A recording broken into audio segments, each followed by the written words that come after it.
Good morning, dear students. Yes, beta, let's start the chapter number 3 from computer book. Okay, now start the first of all, you will write down the date and reading also. Okay, now start chapter number 3, working with file and folders. File and folders. अब आपने इनका example मैं ऐसा दूंगी आपको जो हमेशा रख लगेगा. देखिए, फाइल का मतलब होता है आपकी लाइक अ नोटबुक. जैसे आपकी नोटबुक है, नोटबुक में फाइल में आप फाइल में क्या वर्क होता है, जैसे आप नोटबुक में आपकी सपोज़ इंग्लिश की, सपोज़ कंप्यूटर की नोटबुक है. कंप्यूटर में आप क्या क्या वर्क करते हैं, जैसे कंटेन किया, डिफ़िकल्ट वर्ड्स किया, या आपको क्वेश्चन आंसर्स किया, कोई पिक्चर बनाई, तो ये हो गई आपकी file. File like a notebook. Folder क्या होता है, देखिए फाइल जो होता है, फाइल में सिंपल सी आपने कोई भी वर्क किया और उसको सेव कर दिया. लेकिन फोल्डर होता है कलेक्शन ऑफ फाइल्स, बहुत सारी फाइल्स का कलेक्शन. लाइक योर बैग, जैसे आपका बैग होता है, बैग एक ही होता है लेकिन उसमें बहुत सारी बुक्स, नोटबुक्स अलग अलग सब्जेक्ट्स की रखी होती हैं. ऐसे ही आपका फोल्डर होता है कि फोल्डर में अलग अलग नाम से अलग अलग वर्क की आप फाइल इंस्टॉल कर सकते हैं. तो collection of the files is called folder, और कलेक्शन ऑफ वर्क हो गया आपका file. Collection of works called file, and many file collection of files called the folder. Okay, operating system. An operating system is an interface between the user and the computer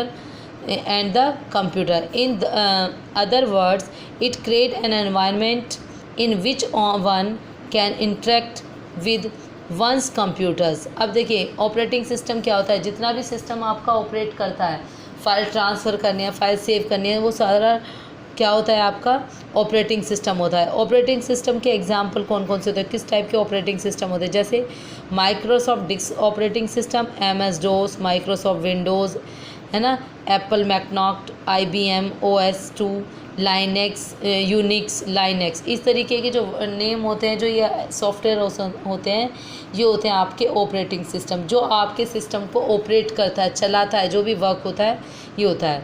उसके बाद है need of any operating system. An operating system, हमें operating system की ज़रूरत क्यों होती है, need क्यों होती है.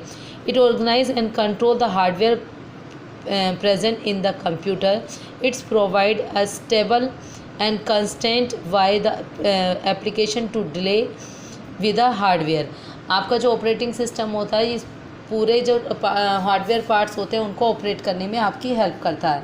हमें क्यों ज़रूरत पड़ी है, अगर हमारे सिस्टम में ऑपरेटिंग सिस्टम ही नहीं पड़ा हुआ है तो कोई भी आपके जितने भी हार्डवेयर पार्ट हैं आपके लिए यूजलेस हैं. ठीक है. It manages the hardware and software resources of the computer system, which include process, memory, disk space, etc. जैसा कि आपने पहले भी पढ़ा है कि ऑपरेटिंग सिस्टम होता क्या है. ऑपरेटिंग सिस्टम में जितना भी आपके सिस्टम में सॉफ्टवेयर ऐड होते हैं, या कोई पार्ट है, जैसे CD ड्राइव है, पेन ड्राइव है, या आपके हार्डवेयर है, हार्ड डिस्क है, इस तरीके की जो डिवाइस होती हैं बेटा, वो आपके अगर वो सॉफ्टवेयर्स नहीं डले होंगे आपके सिस्टम में तो आपका सिस्टम नहीं चलेगा. और जब तक आपका सिस्टम ऑपरेट ही नहीं होगा तो आप काम भी नहीं कर सकते.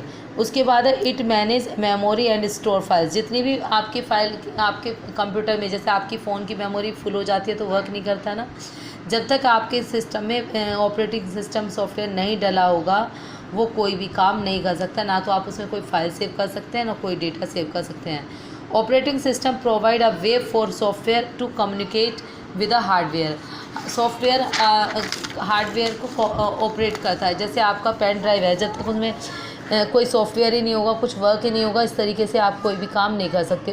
उसके बाद है बेटा classification of operating system. Many types of classification of operating system, जैसे सिंगल यूज़र ऑपरेटिंग सिस्टम जिसमें MS-DOS, सिर्फ इसमें टाइपिंग वर्क होता है. उसके बाद मल्टी यूज़र ऑपरेटिंग सिस्टम जिसमें लाइनेक्स, विंडोज़, है ना, मल्टी यूज़र, मतलब हर तरीके की विंडोज़ का एक काम होता है.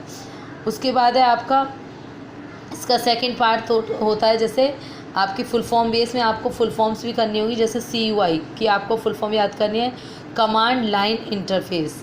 ठीक है. उसके बाद आपका जैसे GUI है, ग्राफिकल यूज़र इंटरफेस. ठीक है. इस तरीके की आपको सारी जो शॉर्टकट कीज़ हैं या आपकी फुल फॉर्म से, इन्हें हम एब्रीवेशन भी कहते हैं और फुल फॉर्म्स भी कहते हैं, तो इस तरीके की एब्रीवेशंस आपको लर्न करनी होगी. तो जैसे अगर आपसे पूछा जाता है what is the full form of GUI, तो आप लिखेंगे ग्राफिकल यूज़र इंटरफेस. ओके. हो सकता है आपकी कोई ये भी पूछ लें आपको POC या OS भी पूछ सकते हैं या POS भी पूछ सकते हैं। तो POS पूछते हैं तो पॉपुलर ऑपरेटिंग सिस्टम आ गया, और अगर सिर्फ आपसे पूछते हैं OS तो ऑपरेटिंग सिस्टम आ गया। तो इस तरीके की आपको शॉर्टकट कीज भी आपको याद करनी पड़ेगी, सॉरी एब्रीवेशन भी आपको याद करनी पड़ेगी, फुल फॉर्म्स जिसे हम बोलते हैं, ठीक है। उसके बाद है term associated associated the GUI operating system. Associated क्या होता है बेटा, जो अपने आप को मैनेज करता है। अभी मैंने आपको फाइल का एग्जांपल बताया था। अब file is a collection of data और इन्फॉर्मेशन। जो आप अपने कंप्यूटर में कोई भी फाइल बनाते हैं, कोई भी डेटा सेव करते हैं, वो आपका फाइल में सेव होता है। लेकिन फोल्डर क्या होता है, फोल्डर होता है आपका many files of the collection of files. Many files, बहुत सारी फाइल्स का कलेक्शन जब एक ही जगह आपको सेव करना है तो वो हम फोल्डर में करते हैं, ठीक है। आपका कोई भी नाम है उसके लिए आप नाम डालेंगे, और सबसे मेन होती है एक्सटेंशन। अगर आपको पता होना चाहिए, जैसे आपके MS पेंट में फ़ाइल सेव की तो उसका होता है .bmp, ये आपको पता होना चाहिए। MS पेंट फाइल का MS paint the file extension, MS paint का एक्सटेंशन क्या होता है .bmp। ऐसे ही MS वर्ड का होता है .doc। तो इस तरीके से आपको पता चल जाएगा कि ये पेंट की फ़ाइल है या किसकी फ़ाइल है। उसके बाद बात करते हैं बेटा डेस्कटॉप की। डेस्कटॉप क्या होता है, डेस्कटॉप की जो स्क्रीन होती है उसे हम बोलते हैं डेस्कटॉप। जो मॉनिटर की जो स्क्रीन होती है उसे हम बोलते हैं डेस्कटॉप। उसके ऊपर जो मेन्यूज़ आते हैं, जैसे ये जो आपके ये सबसे ऊपर होता है टाइटल बार, मेन्यू बार, उसके बाद होता है ड्रॉप डाउन मेन्यू, मतलब कोई भी मेन्यू आपको ओपन करना है तो यहाँ से। उसके बाद स्क्रॉल बार होता है। स्क्रॉल बार होता है सबसे नीचे वाला। आपको ध्यान रखना है MS पेंट की विंडो में 3 चीज़ होती हैं, title bar, menu bar and scroll बार। तो ये चीज़ आपको ध्यान रखें। और बेटा ये आपको कंप्यूटर की नोटबुक में पिक्चर बनानी है। जब आप चैप्टर 3 स्टार्ट करेंगे कंप्यूटर की नोटबुक में तो आपको ये पिक्चर ड्रॉ करनी होगी। Draw a picture in notebook मैंने लिखा है। तो ये वाली पिक्चर आपको ये वाली पिक्चर आपको कंप्यूटर की नोटबुक में ड्रॉ करनी है चैप्टर 3 से पहले, ठीक है। उसके बाद है functions and task in GUI। उसमें क्या होता है, क्रिएटिंग फोल्डर इन विंडोज़। आपको फ़ाइल बनाना बताएंगे कि फ़ाइल कैसे बनती हैं, है ना, और फोल्डर कैसे बनते हैं। तो इस तरीके का जो वर्क होता है वो सारा आपका ऑपरेटिंग सिस्टम में होता है। इसमें आपको फ़ाइल कॉपी करना, मूव करना, पेस्ट करना, सारा इसी में आपको बताया जाएगा, ठीक है। तो ये आपका ऑपरेटिंग सिस्टम क्या होता है, ऑपरेटिंग सिस्टम इज़ अ क्या होता है, मोस्ट पॉपुलर, सबसे पॉपुलर चीज़ होती है ऑपरेटिंग सिस्टम। उसके बाद बेटा हम एक्सरसाइज वर्क करेंगे। तो ये मैं पहले से डन कर चुकी हूँ, ये आपको एक्सरसाइज वर्क करना है पूरा, ठीक है। ओके।